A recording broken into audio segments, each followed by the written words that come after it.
2026-এই বিধানসভা নির্বাচন, তাই 2025 থেকেই নির্বাচনী ময়দানে ঝাঁপিয়ে পড়েছে সমস্ত রাজনৈতিক দলগুলি। পিছিয়ে নেই কামতাপুর পিপলস পার্টি ইউনাইটেডও। নির্বাচনের আগে দলকে আরও শক্তিশালী করতে বামনগোলার পাশাপাশি হবিবপুর ব্লকেও কামতাপুর পিপলস পার্টি ইউনাইটেডের একটি দলীয় কার্যালয় উদ্বোধন হলো সোমবার। এদিন দুপুরে ফিতে কেটে দলীয় কার্যালয়টি উদ্বোধন করেন কামতাপুর পিপলস পার্টি ইউনাইটেডের কেন্দ্রীয় কমিটির সাধারণ সম্পাদক সুভাষ বর্মন। এছাড়াও এদিন ওই দলীয় কার্যালয় উদ্বোধন অনুষ্ঠানে উপস্থিত ছিলেন বিভিন্ন অঞ্চল ব্লক স্তরের নেতাকর্মীরা।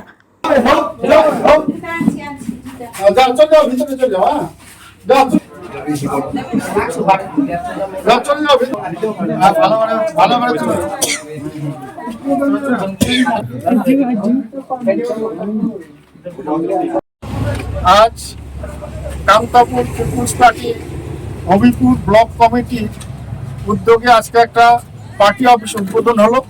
দীর্ঘদিন হবিপুরে আমাদের কামতাপুর পিপলস পার্টির সংগঠন ভালো, কিন্তু দুঃখের বিষয় জায়গার অভাবে আমরা এতদিন পার্টি অফিস করতে পারিনি। আজ সুব্বানুদায়ী ব্যক্তি আমাদের একটা ঘর ব্যবস্থা করে দিয়েছে পার্টি অফিস করার জন্য। আমরা আজ থেকে কামতাপুর পিপলস পার্টির হবিপুর ব্লক অফিস হিসাবে আমরা এই পার্টি অফিসটাকে ব্যবহার করি। কিন্তু আমাদের প্রিপারেশন কমপ্লিট। আমরা যে কোনো এই মুহূর্তে ইলেকশন হলেই আমরা প্রত্যেকটা সিটি আমরা প্রার্থী দেওয়ার জন্য প্রস্তুত আছি।